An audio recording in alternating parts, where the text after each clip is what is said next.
In this tutorial, we will guide you through the step-by-step process of viewing Skype chats and converting them into other formats, using the BitRecover Skype Chat Viewer and Converter. To install the BitRecover Skype Chat Viewer and Converter, download it from the link in the video description.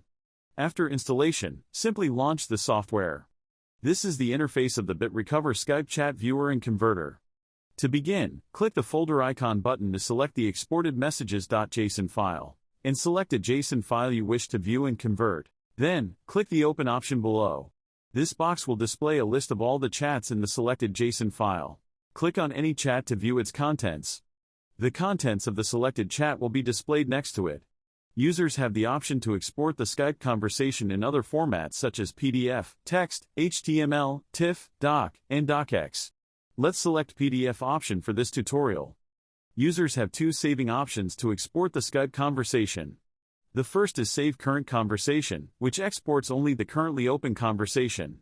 The second option is Save All, which exports all available conversations. Simply click the Save All button, and select the destination path. Once the export is completed, you'll receive a notification indicating that the export process was successful. Click OK to open the destination folder and access the newly exported PDF files. You have successfully exported Skype chats into PDF format using the BitRecover Skype Chat Viewer and Converter. And that's it for this video.